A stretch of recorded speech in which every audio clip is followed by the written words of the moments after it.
Shalom Bapak Ibu Saudara semuanya, selamat datang di webinar. Bisa lambaikan tangannya. Shalom. Aku bisa melihat Bapak Ibu Saudara semuanya. Haleluya. Siapa yang bersemangat? Siapa yang percaya Tuhan ajaib? Oke, kita akan nyanyikan satu lagu. Allah Sanggup. Ada yang tahu lagunya? Allah Sanggup? Oke, let's go.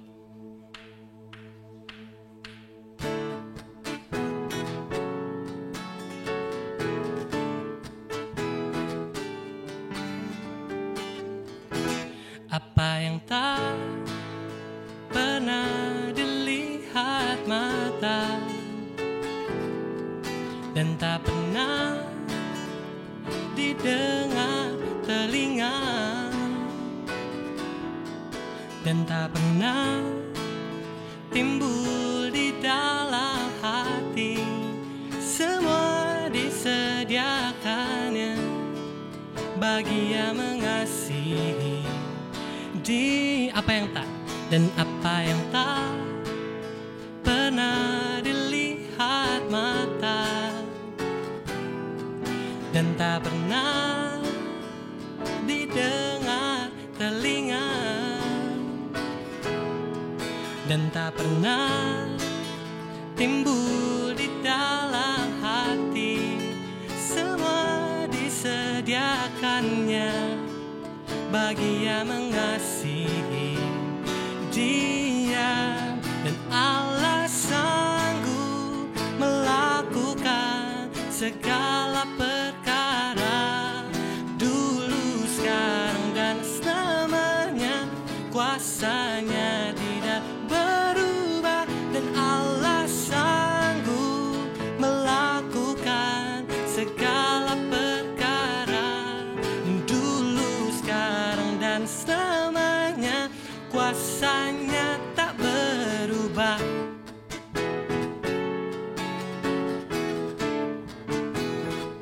Oke, apa yang tak?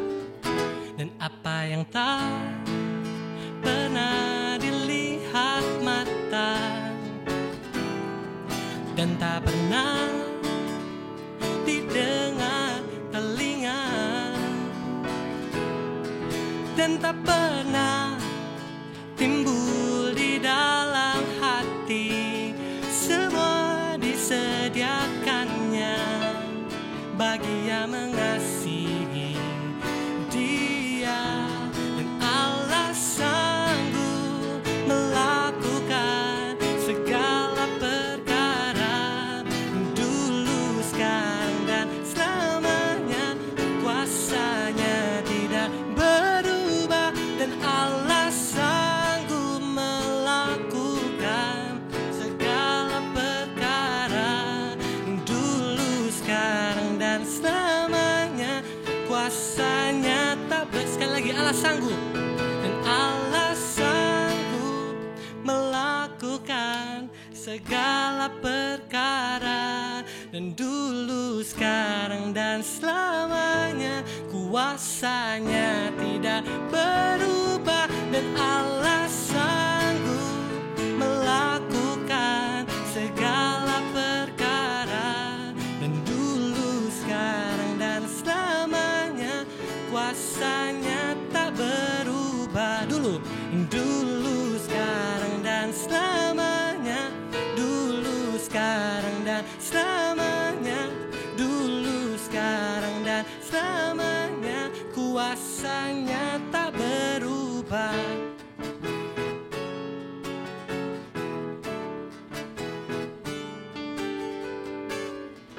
Haleluya. Yeay. Tepuk tangan buat Tuhan Yesus. Ya. Haleluya. Kita akan menyembah Dia. Bapak Ibu Saudara semuanya. So kita persiapin hati kita. Kita fokuskan hati kita, pikiran kita lagi ke Tuhan.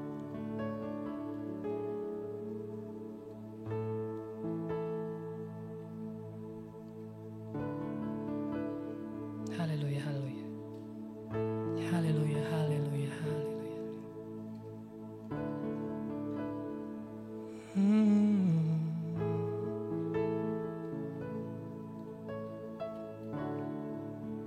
Ya. Saat ku masuk ke hadirat-Mu, bawa persembahan ke tempat kudus-Mu. Pujian ku naikkan, sembahku berikan bagi-Mu Allah yang mulia. Kau layakkanku ya menghampiri-Mu, melihat tahta kemuliaan-Mu Tuhan. Pujian ku naikkan, sembahku berikan bagi-Mu Allah yang mulia. Oleh kuasa darah-Mu, Kau telah tebus dosaku.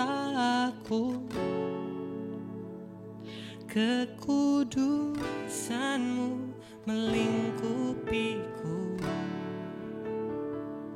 kasih-Mu mengalir, memulihkan hidupku Tuhan. Sungguh besar anugerah-Mu, amin. Kau selamatkan hidupku, ku menjadi ciptaan yang baru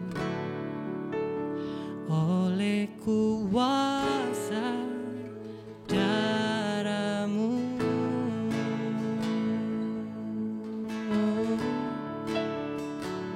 Kuasa darah-Mu sempurna, kuasa darah-Mu sempurna, kuasa darah-Mu sempurna. Saat ku masuk ke hadirat-Mu, bawa persembahan ke tempat kudus-Mu.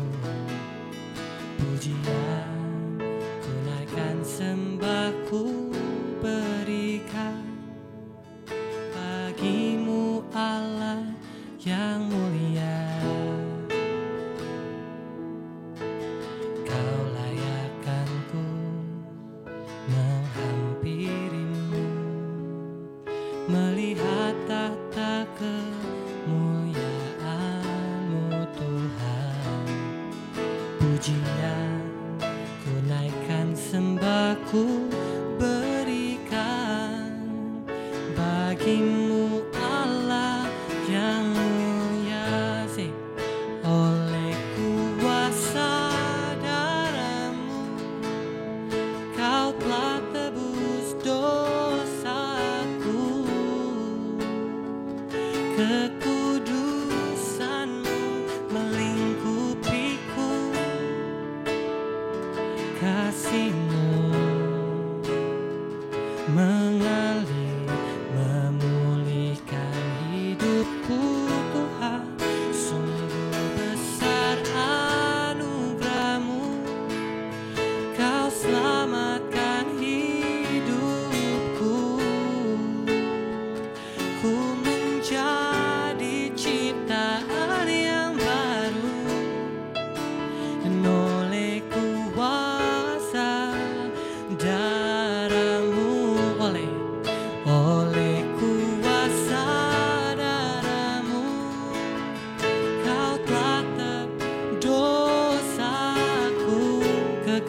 Tuhan, kekudusan-Mu melingkupiku. Kasih-Mu mengalir memulihkan hidupku Tuhan. Sungguh besar anugerah-Mu, Kau selamatkan hidupku. Ku menjadi ciptaan yang baru, dan oleh kuasa darah, oleh kuasa dan oleh kuasa darah, oleh kuasa dan oleh kuasa darah-Mu.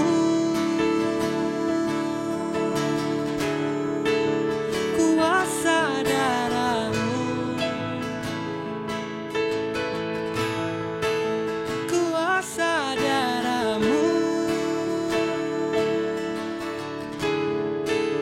kuasa darah-Mu. Oh, darah-Mu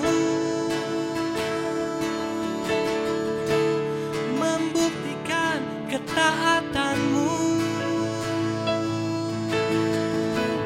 membuktikan penebusan-Mu, membuktikan kuasa-Mu, kasih-Mu Yesus. Darah-Mu, oh darah-Mu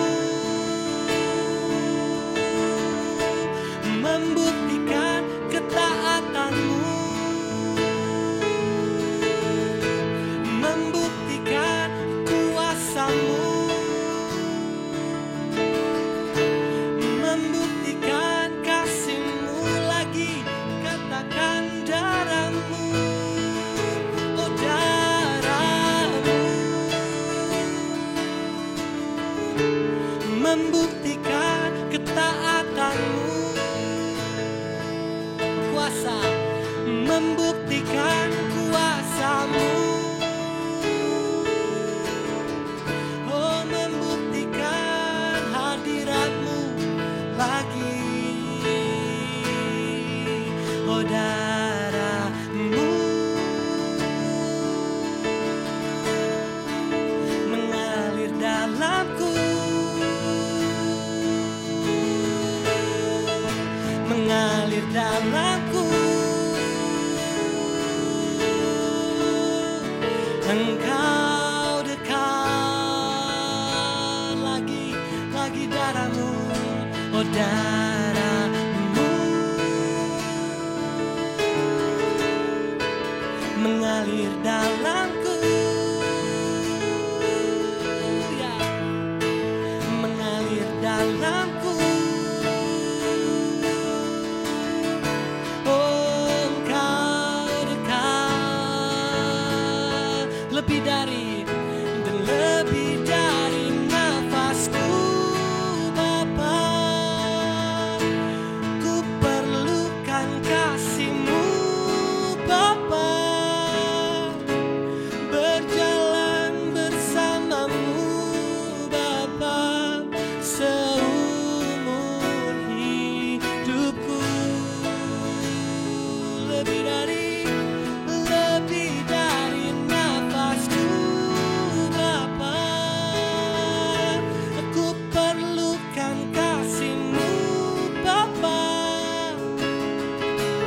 Peganglah tanganku ya Bapa untuk selama. Sekali lagi, lebih dari nafasku Bapa, oh lebih dari nafasku Bapa. Ku perlukan kasih-Mu Bapa, berjalan di samping-Mu Bapa seumur hidupku. Lebih dari nafasku Bapa, ku perlukan kasih-Mu Bapa.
ini kami, tuntun kami. Terima kasih Tuhan, kami bersyukur.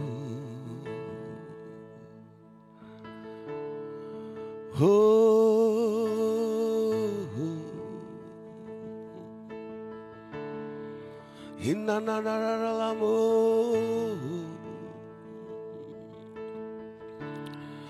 kiaralalaralamaralamashe, kinayamaralamaralamu, hipatakoramaralamase, burakanayamu, kino santana yaralama, bila bakana yaralamu, rino kasikana yaralamu, sinori makana yaralamu rimose, la la la la la la la la, ni makana yaralamu,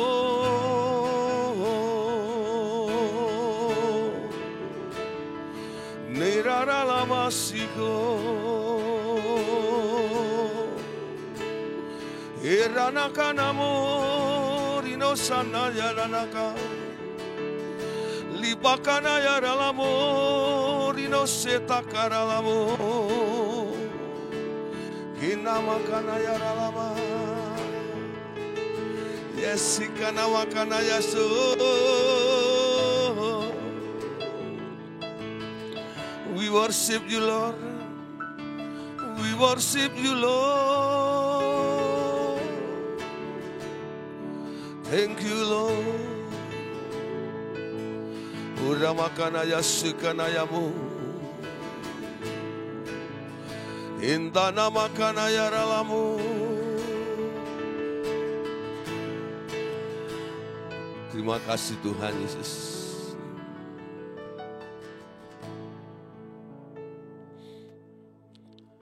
Terima kasih Tuhan, kami ucap syukur. Untuk sore hari ini kami ada di tempat ini bersama-sama, walaupun kami ada di tempat yang berbeda, tapi kami tahu Tuhan, kami ada di dalam hadirat yang sama, kami ada di dalam frekuensi yang sama, dan kami menyembah Allah yang kudus. Kami disatukan di dalam hadirat Allah. Kami merasakan hadirat-Mu begitu kuat mencengkram kami semuanya, sehingga kami boleh merasakan damai sejahtera, ada sukacita yang melimpah di dalam kehidupan kami. Terima kasih Bapak, kami ucap syukur. Sore hari ini kami buka hati kami buat Engkau. Berbicaralah bagi kami semuanya. Kami siap untuk mendengarkannya. Dalam nama Tuhan Yesus, semua yang percaya boleh berkata bersama-sama, amin. Puji Tuhan. Selamat sore Bapak Ibu Saudara. Salam. Salam. Apa kabar? Luar biasa ya, luar biasa. Karena Bapak Ibu Saudara, malam hari ini saya melihat wajah-wajah yang begitu semangat, wajah-wajah yang begitu sukacita. Dan saya melihat ada gairah yang luar biasa untuk terus mau mencari kebenaran-kebenaran, yaitu firman Tuhan. Oke Bapak Ibu Saudara, malam hari ini, sore hari ini, kita akan membahas satu tema ya. Temanya adalah compliance. Nah, apa itu compliance, Saudara? Ya, compliance adalah sebuah kepatuhan atau sebuah pemenuhan. Tahun ini kita masih berbicara tentang bagaimana kita berjalan di dalam agendanya Allah. Ya, kita tak akan bisa berjalan dalam agendanya Allah kalau kita tidak memiliki sebuah kepatuhan untuk bisa kita masuk pada pemenuhan apa yang telah ditargetkan oleh Allah di dalam kehidupan kita. Amin. Nah, compliance atau kepatuhan atau pemenuhan ini sebenarnya merupakan suatu bentuk perilaku daripada setiap manusia yang taat pada sebuah aturan atau taat pada sebuah perintah yang telah ditetapkan, prosedur dan disiplin yang harus dijalankan. Nah, Bapak Saudara, kita ingat atau kita kenal atau ingat satu ayat ya dalam Matius 6 ayat 9 sampai ayat yang ke-10. Itu merupakan doa yang diajarkan oleh Tuhan Yesus. Tuhan Yesus berkata, Bapa kami yang ada di surga, dikuduskanlah namamu, datanglah kerajaanmu, jadilah kehendakmu di bumi seperti di surga. Nah, Bapak Saudara, di sini ada kata, jadilah kehendakmu. Saya mulai berpikir, kenapa Tuhan Yesus mengajar murid-muridnya ini untuk berdoa semacam ini?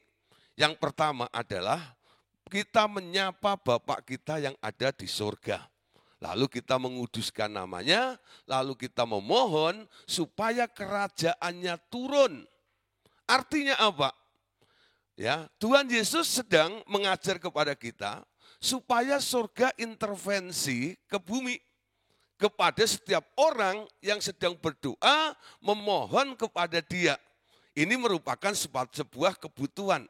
Tuhan lawat aku, Tuhan intervensi dalam diriku. Ya, tujuannya apa? Supaya kehendak Tuhan itu boleh terjadi di dalam kehidupan kita. Amin. Nah, ya. Jadi Tuhan ini sebenarnya sedang membangun sebuah prinsip atau konsep dasar bagaimana kita butuh Tuhan, lalu Tuhan melawat kita sehingga kehendaknya boleh terjadi di dalam kehidupan kita. Ya, kalau Anda memahami prinsip yang ditanam, yang dibuat oleh Allah sebagai prinsip dasar waktu Tuhan mengajarkan dalam doa ini, saya percaya untuk kita bisa berjalan dalam agenda Allah itu tidak sulit, ya. Kenapa Saudara? Selama ini ya, mungkin ya, selama ini kita merasa bahwa mengikuti agenda Tuhan itu sangat sulit. Selama ini mungkin kita merasa bahwa mengikuti agenda Tuhan itu Anda merasakan suatu beban atau berat. Tapi sore hari ini saya katakan, itu adalah pola pikir yang salah. Kenapa? Saudara, itu adalah pola pikir yang salah. Berarti kan, Tuhan yang membuat rencana di dalam kehidupan kita, Tuhan tidak mungkin menyiapkan suatu rancangan yang tidak dapat kita ikuti atau kita jalankan. Tuhan yang membuat rencana di dalam kehidupan kita ini, ya, di dalam agendanya itu, Tuhan tidak rumit. Sebenarnya manusialah yang sering membuatnya menjadi kompleks, ya. Jadi bagi Allah ini sebenarnya rencana yang telah disodorkan kepada kita ini sangat-sangat simpel, sangat-sangat sederhana sehingga kita mampu atau kita bisa untuk melakukannya. Nah, Bapak Saudara, sore hari ini perhatikan. Ketika Tuhan menyiapkan suatu rancangan yang sempurna dalam kehidupan kita, maka dapat dipastikan bahwa rencana itu sudah pasti cocok. Ketika Tuhan menyiapkan suatu rancangan yang sempurna dalam kehidupan kita, ya, maka dapat dipastikan bahwa rencana itu pasti pas, ya. Nah, ketika Tuhan menyiapkan suatu rancangan yang sempurna dalam kehidupan kita itu, maka dapat dipastikan rencana Allah itu pasti fit dengan kita 100%. Amin. Kenapa Saudara? Karena ya, Tuhan yang kita sembah, Tuhan yang kita ikuti, Tuhan yang kita teladani, Dia adalah Tuhan yang sangat presisi dalam menyiapkan setiap janjinya untuk kita yang disertai dengan waktu yang presisi pula. Nah, Bapak Saudara saya jelaskan begini. Kalau kita berjalan dalam agendanya Allah, nanti Tuhan akan mempersiapkan kepada kita. Waktunya adalah waktunya Tuhan, bukan waktu kita. Kita berjalan di dalam kairosnya Allah, di dalam waktunya Allah. Nah, di sini kita percaya ketika waktunya Tuhan itu tiba dan kita masuk dalam kairosnya Allah ini, nanti kita akan dipertemukan dengan orang-orang yang tepat dalam waktu yang tepat juga. Dan Tuhan memberikan hikmat untuk kita berbicara, untuk melakukan sesuatu dengan tepat pula. Kenapa? Karena Tuhan melakukan semuanya ini ya di dalam kehidupan kita ya. Tujuannya adalah supaya setiap orang yang masuk dalam agendanya Allah ini untuk bisa mengalami setiap janji yang Tuhan telah sediakan bagi kita. Amin. Nah, jika kita ingin mengalami setiap janji Tuhan, sore hari ini pastikan kita harus mengerti dan kita harus hidup di dalam agendanya Allah. Amin. Nah, apapun yang Tuhan siapkan bagi kita adalah suatu rancangan yang sempurna. Apapun yang Tuhan siapkan bagi kita adalah suatu blueprint yang mulia dan bersifat ilahi, ya, dan bersifat ilahi. Nah, Bapak Saudara, sekarang perhatikan, ya. Sekarang apa yang harus kita lakukan? Tugas kita adalah hanya mengikuti rancangan-rancangan yang sudah Ia siapkan, ya, untuk kita kerjakan tersebut. Amin. Nah, namun saudara, dalam menjalankan agenda Tuhan di dalam kehidupan kita, kita tidak boleh memakai cara manusia atau cara kita sendiri. Ya, kenapa? Mari kita buka satu ayat. Di dalam Efesus pasal 2 ayat yang ke-10. Ayat ini luar biasa. Saya harap ayat ini juga memberkati kita semuanya pada sore hari ini. Ya, Efesus pasal 2 ayat yang ke-10. Nah, saya bacakan firman Tuhan dari Efesus pasal 2 ayat 10. Perhatikan Bapak Saudara, karena kita ini buatan Allah, diciptakan di dalam Kristus Yesus untuk melakukan pekerjaan baik yang dipersiapkan Allah sebelumnya. Ia mau supaya kita hidup di dalamnya. Mari saudara kita perhatikan ayat ini. Apa maksudnya Paulus menulis ayat ini? Mengingatkan kepada kita pada sore hari ini. Pertama, karena kita ini adalah buatan Allah. Anda harus bersyukur. Walaupun banyak orang mungkin mengejek Anda karena keadaan Anda. Mungkin postur tubuhmu yang tidak ideal seperti apa yang mereka harapkan. Sehingga mereka boleh mencela Anda. Tapi Paulus mengatakan, karena kita ini adalah buatan Allah. Amin. Kita ini made in-nya Allah. Kalau made in Cina gampang rusak. Betul enggak? Tapi kalau made in-nya Allah itu pasti keren. Amin. Nah, coba bilang pada dirimu sendiri ya hari ini, saya keren karena saya buatan Allah. Amin. Coba. Siapa lagi yang memuji Anda kalau bukan Anda sendiri? Ya, nunggu orang lain kelamaan, apalagi masa pandemi begini. Ya, jarang ketemu orang yang mau memuji Anda. Tapi hari ini pastikan Anda sadar karena kita ini adalah buatan Allah. Ketika Allah membuat Anda diciptakan di dalam Kristus Yesus. Artinya apa? Seperti orang ya, ibu-ibu kalau bikin kue ya, Anda lihat kadang-kadang kue itu dicetak, betul enggak? Nah, ketika tepung itu dimasukkan ke dalam cetakan itu, nanti dikeluarkan ya, ketika dia keluar mirip dengan cetakannya.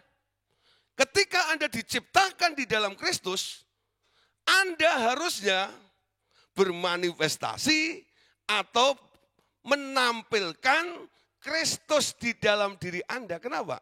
Desain daripada Allah di dalam diri kita ini adalah rancangannya. Kita dijadikan menjadi serupa dengan Yesus. Dan itu enggak boleh kurang. Karena apa? Dari awal Anda diciptakan di dalam Kristus, dicetak di dalam Yesus ini. Sehingga Anda dan Yesus itu enggak ada bedanya, alias sama dalam segala aspek di dalam kehidupan kita ini. Amin.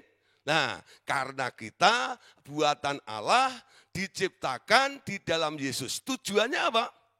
Untuk melakukan pekerjaan baik. Nah, bicara tentang baik, menurut konsep Allah adalah segala sesuatu yang diperintahkan oleh Allah, lalu Anda kerjakan, itulah yang dipandang baik oleh Tuhan. Amin. Walaupun Anda melakukan sesuatu yang Anda pandang baik, ada hasilnya sekalipun, tapi kalau itu tidak diperintahkan oleh Tuhan, sumbernya bukan dari Tuhan, di hadapan Tuhan tetap dikatakan itu adalah jahat. Amin. Nah, Matius pasal berapa itu? Berapa itu? Nanti akan banyak orang berseru-seru itu.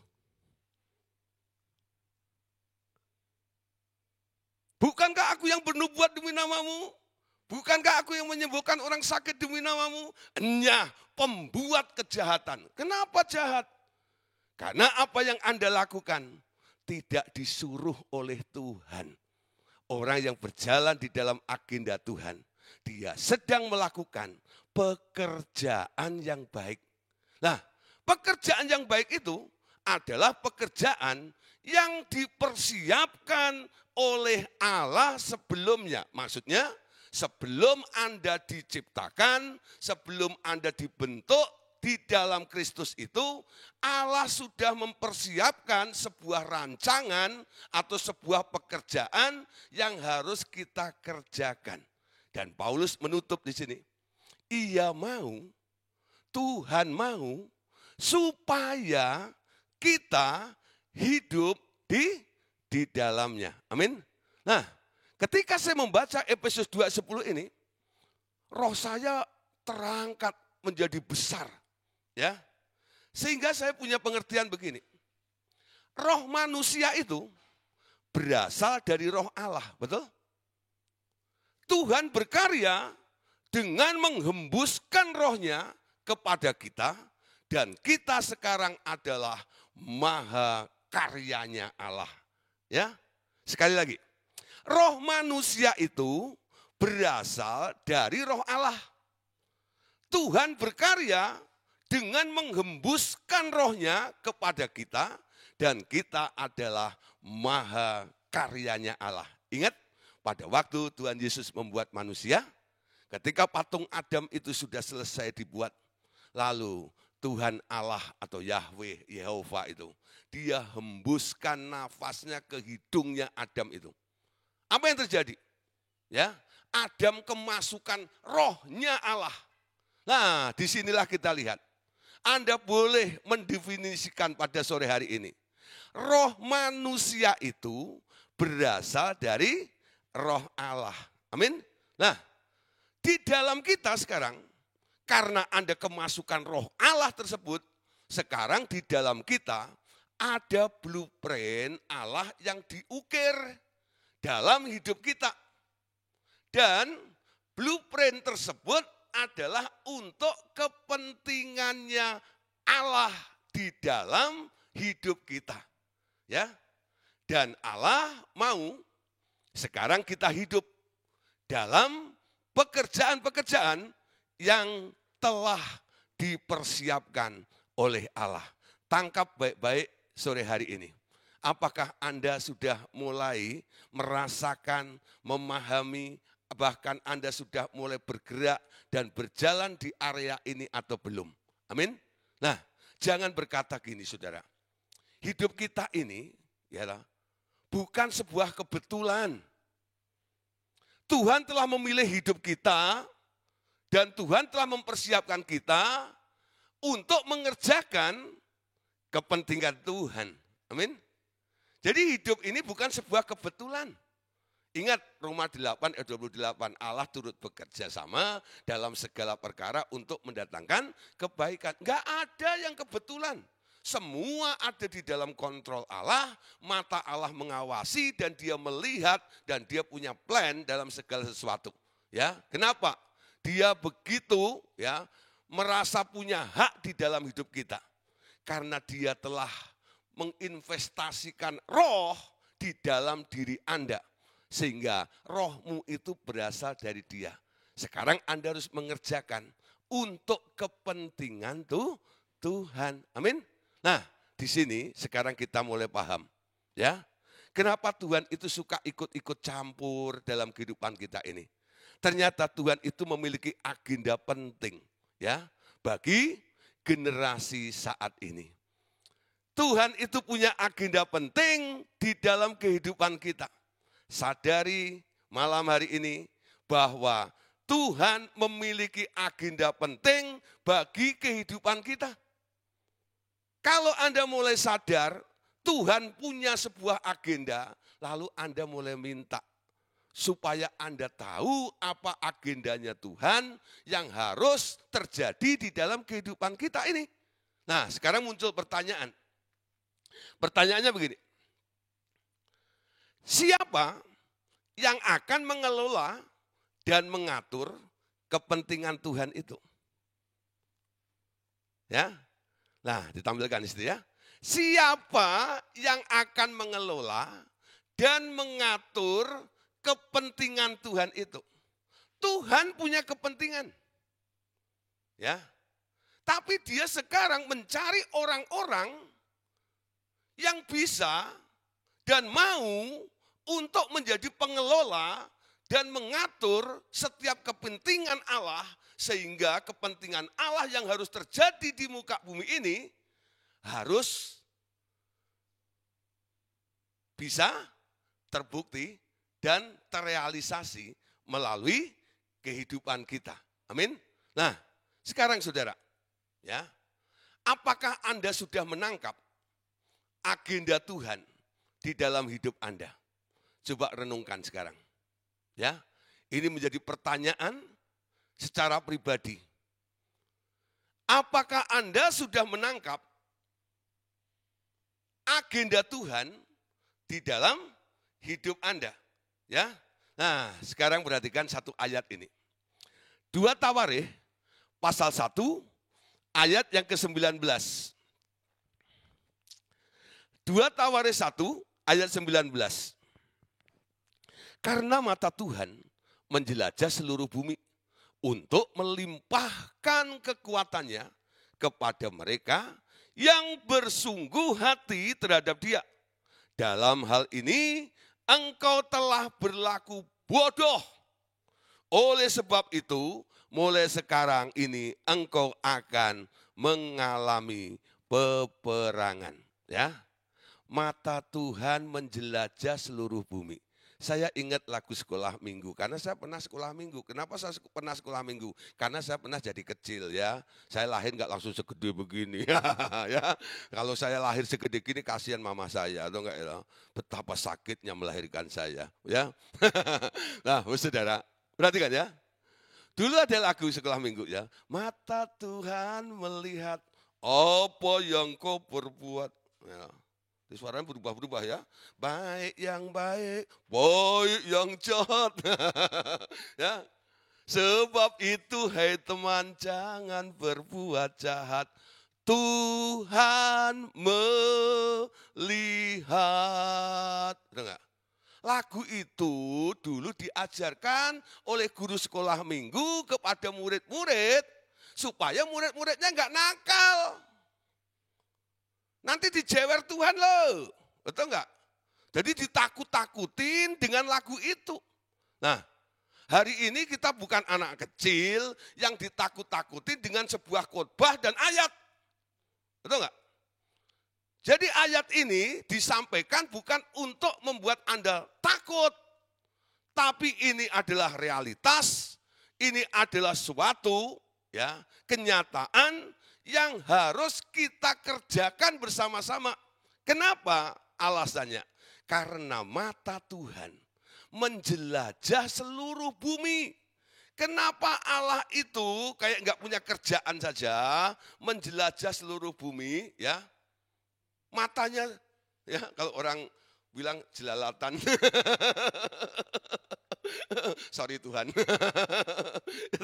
Ya, nyari. Apa yang dicari coba? Ya. Dia coba nih ke Ciledug, cari Om Dimas. Dia coba nih ke Cikupa. Ngapain? Dia cari orang Cikupa. Dia coba ke Tanjung Duren. Ke Mediterania. Sambil ke CP. Ngapain? Cari Bu Yuni. Nah, kenapa mata Tuhan menjelajah seluruh bumi? Ya, untuk melimpahkan kekuatannya, Dia pilih. Ada yang dipilih untuk diberi sesuatu, yaitu mereka yang bersungguh hati terhadap Dia. Jadi ada yang mendapat sesuatu dari Tuhan, ada yang tidak. Apakah Tuhan itu pilih-pilih? Tidak. Segala sesuatu ada alasannya yang diperbuat oleh Tuhan. Kenapa Anda dapat, yang lain tidak?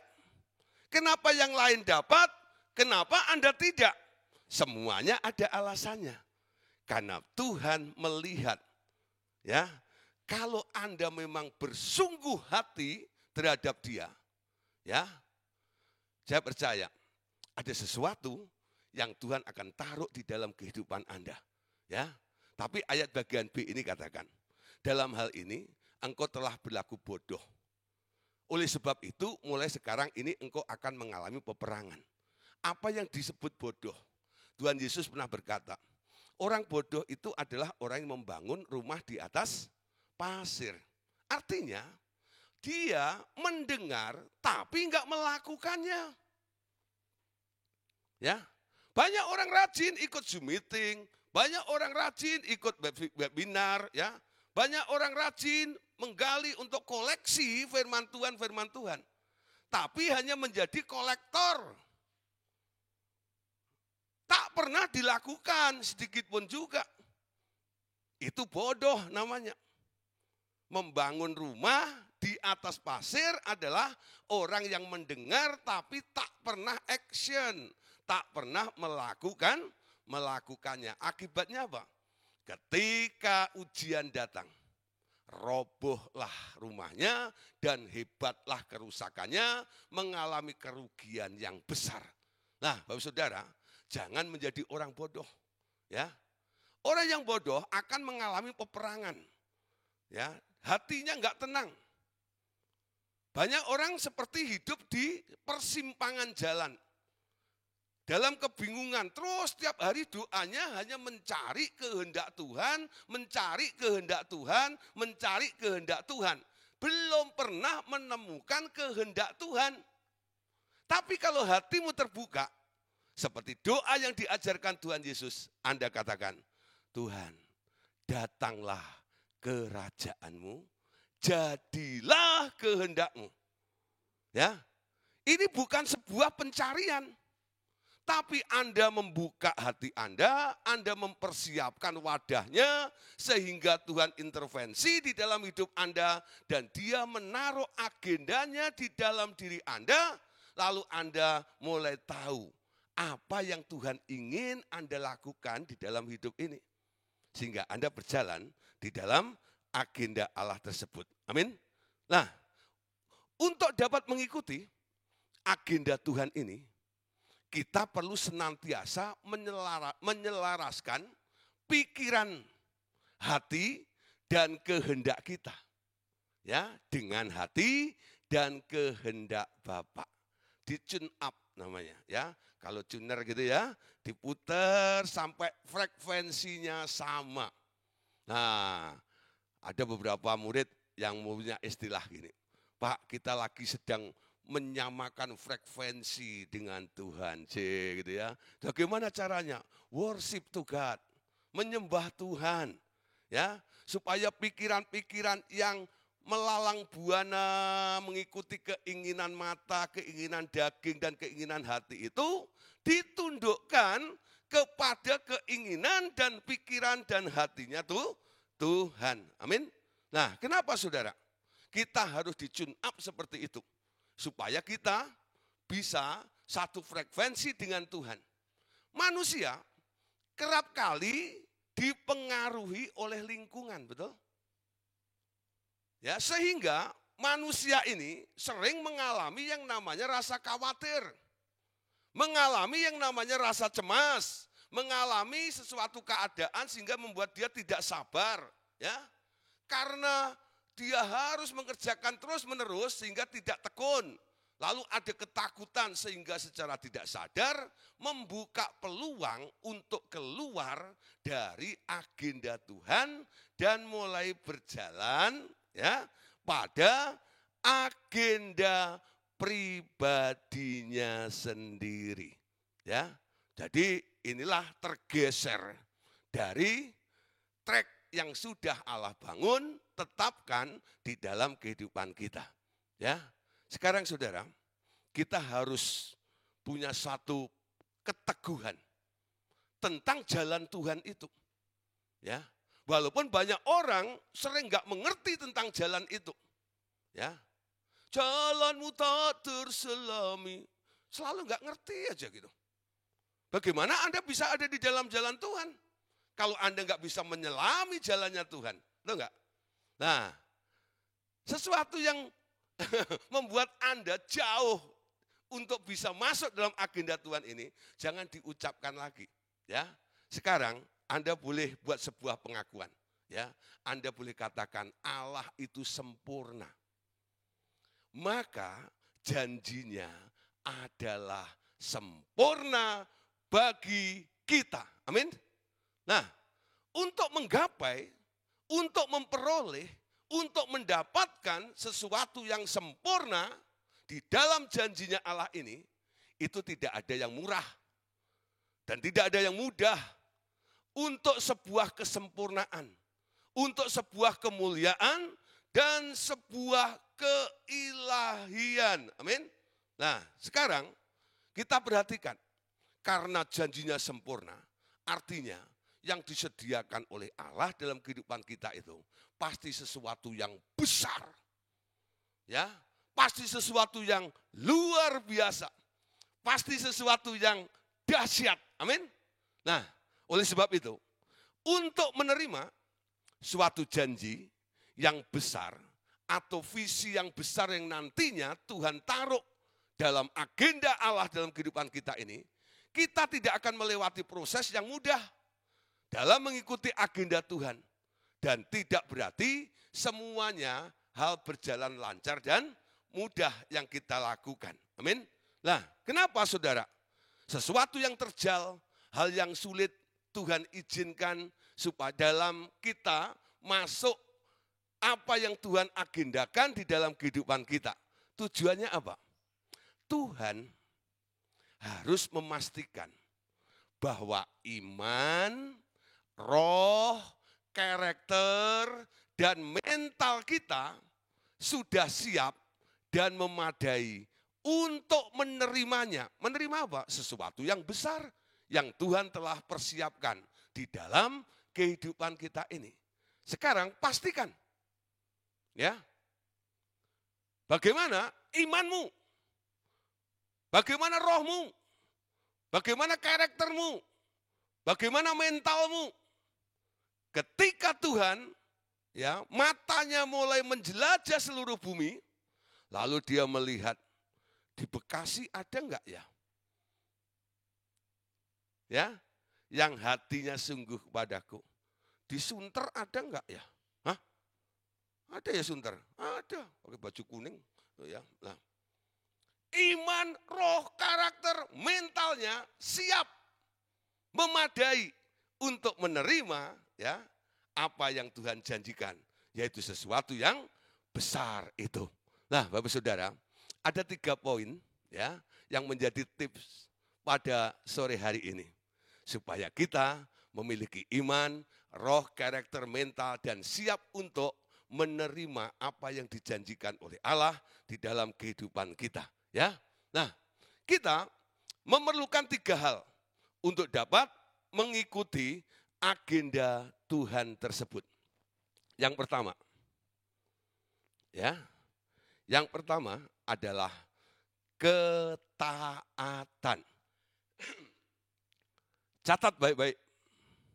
Ya. Ketaatan.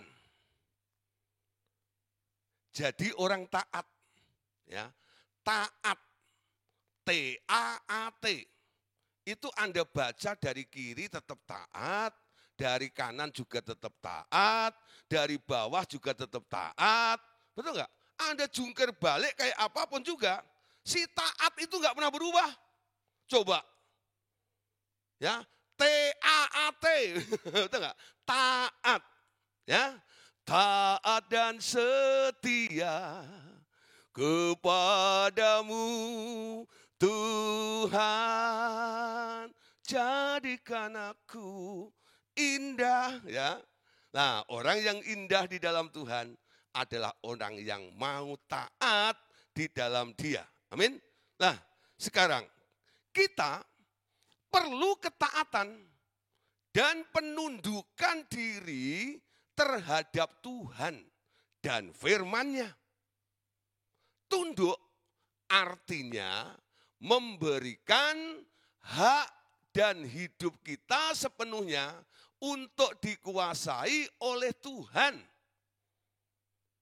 Kita mentaati perintahnya dan memprioritaskan Tuhan di dalam hidup kita. Amin. Ya. Nah, jadi orang taat itu adalah orang yang dengan sepenuh mau dikuasai oleh Tuhan untuk tunduk dan memprioritaskan Tuhan. Tuhan segalanya, Tuhan yang terutama. Yang terutama di dalam hidup ini siapa? Tuhan dalam hidup kita. Nah, sekarang kita lihat. Ada satu tokoh namanya Paulus. Paulus itu pernah berkata, hidup bagi Kristus, mati adalah keuntungan. Ya, dulu yang aku anggap untung bagiku sejak aku mengenal mendapatkan Kristus itu, aku anggap itu sampah semuanya. Artinya apa? Yesus bagi Paulus adalah yang utama dan terutama di dalam hidupnya. Dan tidak bisa ditukar oleh apapun juga. Ya, nah, kita lihat dalam Kisah pasal 26 ayat yang ke-19 sampai ayat yang ke-21. Ya. Kisah para Rasul pasal 26 ayat 19. Sebab itu ya Raja Agripa, kepada penglihatan yang dari surga itu, ya, tidak pernah aku tidak taat. Ayat yang ke-20. Tetapi mula-mula aku memberitakan kepada orang-orang Yahudi di Damsyik, di Yerusalem, di seluruh tanah Yudea, dan juga kepada bangsa-bangsa lain, bahwa mereka harus bertobat dan berbalik kepada Allah, serta melakukan pekerjaan-pekerjaan yang sesuai dengan pertobatan itu. Ayat 21, karena itu orang-orang Yahudi menangkap aku di bait Allah dan mencoba membunuh aku. Perhatikan saudara ya. Ketika Paulus bertobat, dulu Saulus, sekarang jadi Paulus. Dia masuk dalam rencana Allah. Ku mau mengikuti kehendak-Mu ya Bapa. Ya. Masuk dalam rencananya Allah. Masuk dalam agendanya Allah. Nah, apa yang terjadi saudara? Dia malah mau dibunuh. Ya. Nah, banyak sengsara yang terjadi dalam kehidupan dia. Nah, kalau Anda baca dalam Kisah para Rasul, mundur sedikit ya, pasal 22 ayat yang ke-10, Paulus pernah berkata begini, maka kataku, Tuhan, apakah yang harus kuperbuat? Kata Tuhan kepadaku, bangkitlah dan pergilah ke Damsyik. Di sana akan diberitahukan kepadamu segala sesuatu yang ditugaskan kepadamu. Amin. Apa yang dikerjakan oleh Paulus itu adalah tugas. Siapa yang menugaskan? Bosnya. Siapa bosnya? Tuhan. Ya. Paulus mengabdi kepada Tuhan. Dia tunduk, dia patuh, dia melakukan untuk memenuhi apa yang ditugaskan oleh Tuhan, walaupun harus mengalami yang namanya penderitaan. Amin. Orang gampang untuk taat kalau segala sesuatunya mendukung. Dompetnya tebel, yang didatangi senyum-senyum, ya, selalu traktir Starbucks, gitu ya. Seneng, betul enggak ya? Nah, diajak makan kue tiaw, ya, pagi-pagi dikasih bakpao, ya. Nah, ya. Kalau Bandung apa? Peyem, ya. Colena, enak itu, betul enggak? Mau taat diajak makan, naik ke Lembang, yuk beli colena, nah gitu ya. Wow, seneng, betul. Tapi saudara, betul enggak? Kalau Anda ditugaskan untuk melakukan sesuatu dan di situ banyak tantangannya dan justru membuat Anda menderita, kira-kira Anda lanjut atau tidak? Ya, banyak orang tuh gini ya. Kalau sesuatu yang enak lagunya pasti gini. Ku ingin tetap di sini. Ya, kenapa? Semuanya mendukung, semuanya enak. Inilah panggilan Tuhan. Puji Tuhan, ya. Semuanya serba lancar. Ku ingin tetap di sini. Tapi kalau nggak enak, lagunya beda. Ku mau di sana. Ku mau di sana.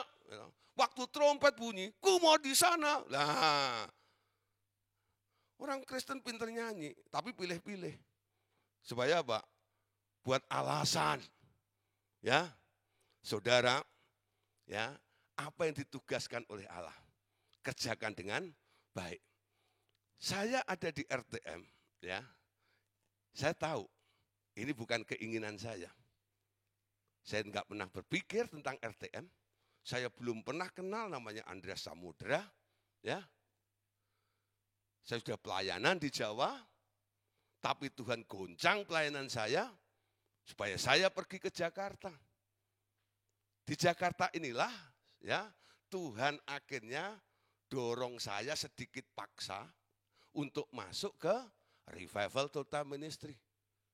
Saya tahu gabung di RTM itu enaknya luar biasa, amin. Pertama, dapat gelar kehormatan. Gelarnya apa? SA, SE, SAT. Udah enggak ya? Wow, langsung. Satu. Udah enggak? Saya menderita. Teman-teman pendeta, hamba-hamba Tuhan yang dulu baik dengan saya. Ketika saya gabung revival ini, ciao, pergi semuanya. Mulai digosipin, Gideon sudah sesat, ikut orang sesat, ikut kelompok sesat. Ketika saya mau lari, mau keluar dari RTM ini, Tuhan meneguhkan, ini panggilanmu di sini. Aku tugaskan kamu di sini. Dan puji Tuhan, saudara, ya, hampir 30 tahun ada di RTM ini. Dalam keadaan, ya, nggak ada kompensasi. Saya selalu bilang, RTM nggak ada gaji. Ya, justru di sini ini Anda ditempa. Dan saya melihat banyak hal perubahan di dalam diri saya. Satu perkara, orang mulai melihat ada unsur kesetiaan di dalam diri saya. kamu kok bisa ada di tempat yang gak menjanjikan seperti ini dengan waktu yang cukup lama seperti itu. Itu namanya taat. Amin. Ya, belajar taat itu bukan kalau Anda segala sesuatu sekitar Anda mendukung Anda, itu mudah. Cari tempat yang banyak tantangannya. Apakah Anda masih bisa taat atau tidak di tempat itu. Nah, Bapak Saudara, ketika Anda taat, ketaatan akan menghasilkan mujizat. Amin. Ishak menabur di tanah itu, kondisinya kering. Tapi dia sadar, dia tahu itu diperintah oleh Tuhan. Tahun itu juga dia menuai 100 kali lipat ganda. Dan Ishak menjadi kaya, kian lama kian kaya dan sangat kaya. Diberkati karena dia taat. Amin. Nah, saya ingat satu ayat dalam Yohanes 21, ayat yang ke-6. Ya. Maka kata Yesus kepada mereka, tebarkanlah jalamu di sebelah kanan perahu, maka kamu akan beroleh. Lalu mereka menebarkan dan mereka tidak dapat menariknya lagi karena banyaknya ikan. Perhatikan ya, Petrus, Simon Petrus itu dia pakarnya mencari ikan. Dia seorang nelayan. Lalu diperintah dengan anaknya si tukang kayu. Yesus itu bukan nelayan. Umur 1 tahun sampai 30 tahun dia dididik oleh si tukang kayu. Namanya Om Yosef. Betul enggak? Tukang masaknya Cik Maria. Ya. Nah. Ya, 30 tahun. Sekarang dia ngomong sama si nelayan ini. Tebarkan jalamu. Padahal si nelayan ini telah melakukan semua jurusnya. Dan dia tidak menghasilkan apa-apa pada malam itu. Tapi luar biasanya si Petrus ini katakan, karena engkau yang menyuruhnya, maka aku menebarkan jala juga. Amin. Dia menebarkan karena disuruh Tuhan. Lakukan sesuatu karena dia nyuruh Anda. Ya. Lakukan sesuatu karena dia perintahkan Anda. Yang Anda cari sekarang bukan proyeknya. Yang Anda cari sekarang adalah instruksinya. Tuhan, engkau perintahkan apa aku hari ini? Ya. Nanti dia akan bicara. Pergi ke tukang sayur sana. Ngapain? Ya belanjalah. Ya. Masa ke tukang sayur fotokopi? Ya enggak ada. Pergi ke tukang sayur sana. Setelah belanja di situ, ya ngobrol tentang kasih Tuhan. Tukang sayurnya nangis, gitu. Bertobat. Ya, bukan bertomat, saudara. Dia kan jualan tomat. Gitu. Bertobat dia. Iya. Ya. Nah, Anda jadi pemenang di antara tukang sayur. Amin. Ya, masa targetnya tukang sayur? Paling enggak orang jualan intan, berlian, atau emas gitu loh. Milih-milih, itu enggak tahu. Lah mungkin kapasitas Anda memang cocoknya untuk tukang sayur dulu. Ya enggak apa-apa. Setia dalam perkara yang kecil. Nanti Tuhan akan mempercayakan Anda kepada perkara-perkara yang besar. Amin. Nah, kadang-kadang Tuhan ajar dulu. Latihan dulu sama tukang sayur. Nanti baru sama direktur-direktur. Ya. Nah, Bapak Saudara, sekarang yang kedua. Kalau yang pertama tadi ketaatan. Yang kedua, kepekaan. Ya. Kepekaan. Untuk kita bisa berjalan di dalam agenda Allah, kita akan patuh dan kita memenuhi semua apa yang Dia tugaskan dalam kehidupan kita. Anda harus peka. Ya, kenapa? Kalau Anda enggak peka, walaupun Anda kelihatannya melakukan sesuatu dan Anda pikir itu untuk Tuhan, tapi sebenarnya bukan. Itu hanya untuk dirimu sendiri. Ya. Nah, kita perlu kepekaan atau ketajaman untuk dapat mendengar suara Tuhan dalam membedakan mana kehendak Tuhan dan mana yang bukan. Ya, Efesus 5 ayat 17. Sebab itu janganlah kamu bodoh, tetapi usahakanlah supaya kamu mengerti kehendak Tuhan. Amin.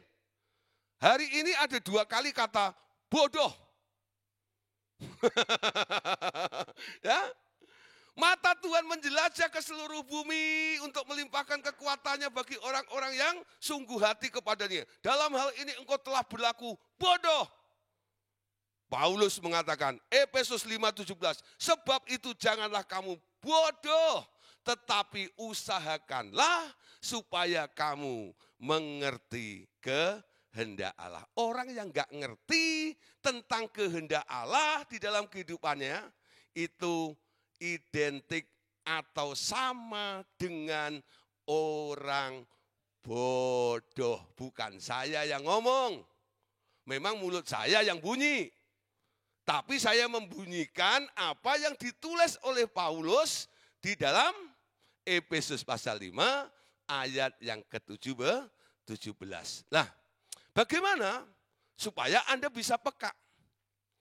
Kepekaan bisa Anda peroleh atau terjadi di dalam kehidupan kita melalui sebuah latihan. Ibrani 5 ayat 14. Tetapi makanan keras adalah untuk orang-orang dewasa yang karena mempunyai panca indera yang terlatih untuk membedakan yang baik daripada yang jahat. Ya. Nah, harus makan makanan keras. Jangan tiap hari itu doanya, mintanya mama, mimi, cucu. Ya. Sekali-kalilah makan combro. Nah. Atau bakso granat gitu loh, ya. Masuk pedes lah biasa. Latihan. Ya. Disambel sedikit. Nah, ya. Oke. 2 Samuel 5 ayat 25. Daud berbuat demikian seperti yang diperintahkan Tuhan kepadanya. Maka ia memukul kalah orang Filistin mulai dari Geba sampai dekat Geser. Saudara, kita perhatikan bagaimana Daud ini bisa melakukan tepat seperti apa yang diperintahkan Tuhan. Ya, kita lihat, saudara, keseluruhan daripada cerita ayat ini. Ya, coba sekarang kita mundur sedikit. 2 Samuel 5 ayat 17-nya. Ya, ayat 17 berkata begini. Ketika didengar orang Filistin bahwa Daud telah diurapi menjadi raja atas Israel, maka majulah semua orang Filistin untuk menangkap Daud. Tetapi Daud mendengar hal itu, lalu ia pergi ke kubu pertahanan. Ketika orang Filistin itu datang dan memencar di lembah Refaim, ya, bertanyalah Daud kepada Tuhan, apakah aku harus maju melawan orang Filistin itu? Akan kau serahkankah mereka ke dalam tanganku?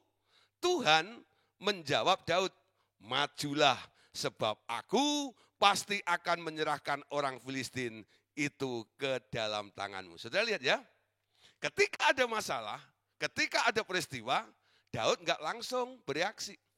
Dia tanya kepada Tuhan, bolehkah aku melakukan peperangan melawan orang itu? Itu sama seperti apa yang saya katakan, selalu saya katakan kepada murid-murid. Ya, walaupun Anda disodorin berapa orang sakit pun di depan Anda, jangan langsung Anda tumpang tangan sembuhkan orang itu.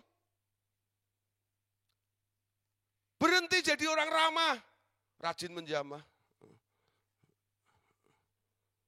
Ya, tangannya mau cepat itu ya. Refleks seperti itu. Tahan dulu, Anda tanya sama Tuhan. Tuhan, boleh disembuhkan atau tidak orang itu?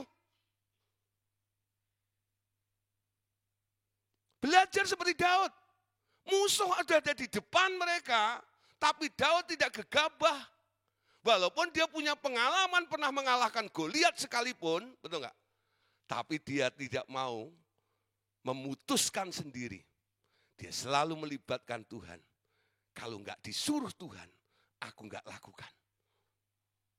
Walaupun itu konteksnya menolong orang juga. Kadang-kadang Tuhan menegur orang-orang yang rajin mendoakan orang sakit itu. Kamu jadi pahlawan kesiangan. Aku belum waktuku untuk menyembuhkan orang itu. Aku masih garap orang itu supaya dia bertobat, dia sadar dalam penderitaan itu, lalu dia diselamatkan. Tapi karena kamu tengking penyakitnya dan urapan yang di dalam dirimu itu sanggup untuk melepaskannya, orangnya sembuh tapi orangnya enggak selamat. Siapa yang disalahin? Yang lancang itu tadi. Yang gegabah itu tadi. Nah, sekarang kita mulai belajar seperti Daud. Melakukan sesuatu yang tepat, dalam waktu yang tepat, menurut instruksi dan tugas yang ditugaskan oleh Allah dalam kehidupan kita. Amin. Nah, itu masuk dalam agendanya Allah seperti itu. Nah, sekarang lanjut. Ayat yang ke-25. Lalu datanglah Daud di Baal Perasim. Ya, jangan salah sebut Agus Perasim, bukan ya. Datanglah Daud di Baal Perasim dan memukul mereka kalah di sana. Berkatalah ia, Tuhan telah menerobos musuhku di depanku seperti air menerobos. Sebab itu orang menamakan tempat itu Baal Perasim.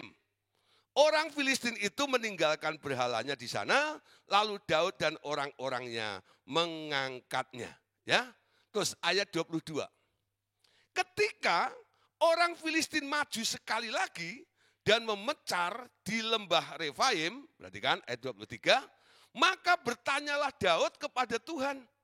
Dan ia menjawab, janganlah maju, tetapi buatlah gerakan lingkaran sampai ke belakang mereka, sehingga engkau dapat menyerang mereka dari jurusan pohon kertau.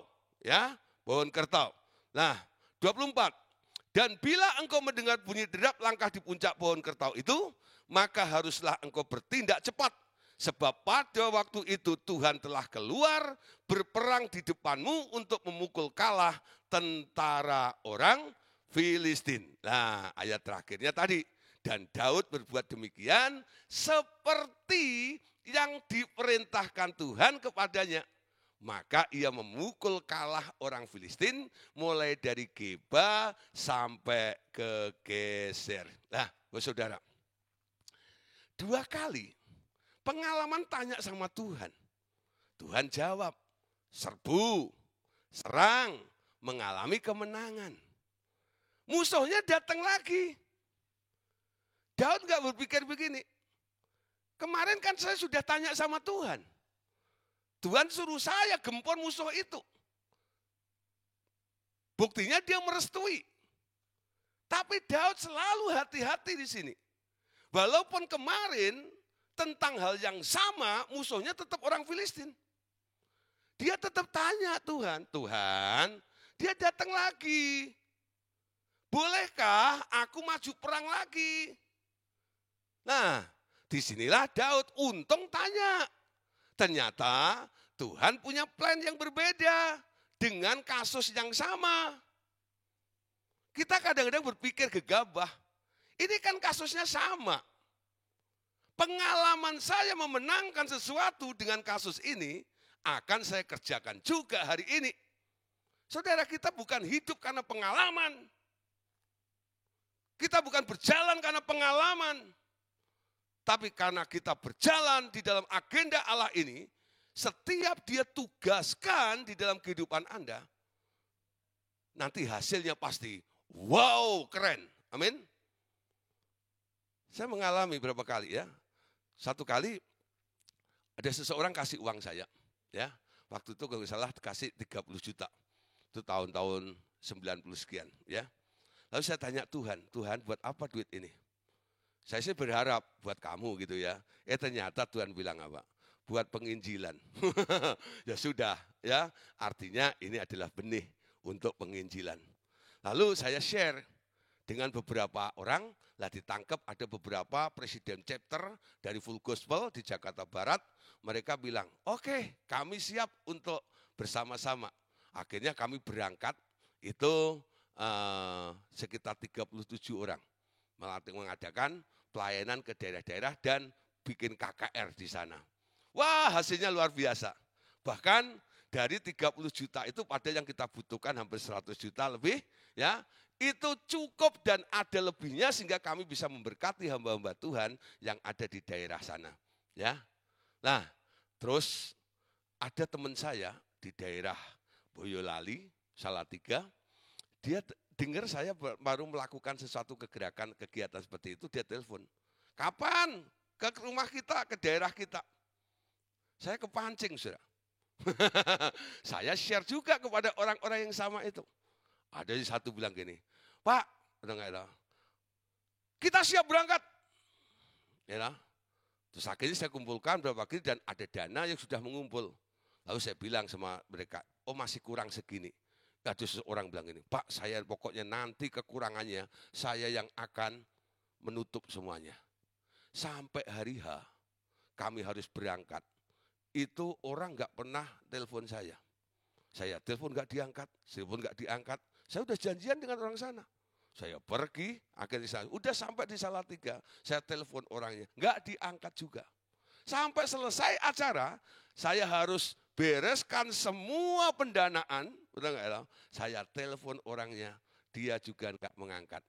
Saya bilang sama istri saya, kita mau dibayar nih kepada si A ini. Gimana? Ya sudahlah. Nah, waktu itu kita udah persiapan untuk sekolah anak ya. Udah pakai dulu tabungan buat anak untuk nombokin KKR itu. Saudara. Saya tuh pulang merenungkan, bukan karena duitnya saya nombok, saudara. Saya melayani Tuhan, kenapa harus susah seperti ini? Lalu ada yang bunyi, ya. Pengalaman pertama, kamu jadikan dasar. Memang aku suruh kamu. Yang pertama itu, tapi yang kedua siapa yang suruh? Kamu kepancing dengan himbauan, ajakan walaupun itu hamba Tuhan juga. Nah, sekarang kamu sebagai leadernya tanggung, tomboklah kau. Nah, dari situ saudara saya mulai ngerti. Walaupun sama-sama bentuknya, ya enggak? Kalau Anda pernah berhasil di sini, belum tentu yang kedua ini juga Anda berhasil dengan cara yang sama. Anda harus tanya. Ternyata Daud itu, jangan maju, buat lingkaran. Nanti tunggu aba-abaku ya. Jika pohon kertau itu bunyi, itu tandanya kamu siap boleh menyerang mereka. Ada instruksinya, timingnya ada. Kapan Anda harus melakukan sebuah penyerbuan? Actionnya kapan? Amin. Nah, saudara ya, itu bicara tentang kepekaan. Amin. Saya harap Bapak Saudara bukan hanya mau melakukan, tapi Anda harus taat dan peka juga. Ya, yang terakhir, ya. Nah, kalau terusin sampai besok, ya. Nah, yang terakhir adalah ketekunan. Amin. Tekun. Ya, tekun. Kenapa kita harus tekun? Kita perlu ketekunan, ya. Untuk tetap berdiri, tidak pernah menyerah, dan tidak bersungut-sungut. Sejauh mana kita bertekun, itu nanti akan mempengaruhi sejauh mana kita juga akan bisa bertahan. Amin. Mari kita buka ayat kesukaan dari Pak Dimas. Ya, ayat terakhir. Amin. Nah, melek semua. Ayat terakhir, Ibrani 10 ayat 36. Ya, ditampilkan bukan? Sekarang kita baca bersama-sama. Ibrani 10 ayat yang ke-36. Sebab kamu memerlukan ketekunan sesudah. Ya. Sebab kamu memerlukan ketekunan supaya sesudah kamu melakukan kehendak Allah, ya, kamu memperoleh apa yang dijanjikan itu. Amin. Puji Tuhan. Mari Bapak Ibu Saudara, kita merenungkan firman Tuhan malam hari ini, ya. Biarlah kita, ya, jadi orang yang patuh untuk memenuhi semua apa yang Tuhan ingin terjadi dalam kehidupan kita ketika kita ada di dalam agenda Allah yang mulia tersebut. Amin. Nah, dibutuhkan ketaatan, kepekaan, dan ketekunan. Amin. Mari kita berdoa. Bapak, kami ucap syukur untuk malam hari ini. Kami berdoa buat setiap anak-anak Allah yang telah setia, yang telah mendengarkan setiap kebenaran ini tentang compliance. Kami percaya Tuhan, kami mau belajar untuk menjadi orang yang patuh, yang nurut akan Engkau, sehingga dalam agenda Allah ini apa saja yang Engkau rancang, rencanakan, menjadi blueprint dalam kehidupan kami ini Tuhan, boleh kami penuhi di dalam Engkau. Kami sadar bahwa kami adalah buatan Allah, diciptakan dalam Kristus Yesus untuk melakukan perbuatan-perbuatan yang baik itu. Terima kasih Tuhan Yesus. Kami bersyukur, kami percaya Tuhan, Engkau menyertai kami, memberi kekuatan kepada kami, memberikan hikmat kepada kami semuanya. Bersama dengan Tuhan Yesus kami akan melakukan perkara yang besar. Bersama dengan Tuhan Yesus kami tidak ada yang sukar. Bahkan bersama dengan Tuhan Yesus pasti ada jalan keluar. Kami berkati setiap anak-anak Allah ini. Dalam nama Tuhan Yesus, berkat daripada Bapa, Tuhan Yesus dan Roh Kudus turun atas kalian semuanya. Engkau dibuat naik, tidak pernah turun, dan engkau terus maju di dalam Tuhan. Dalam nama Tuhan Yesus, semua yang percaya boleh berkata, amin.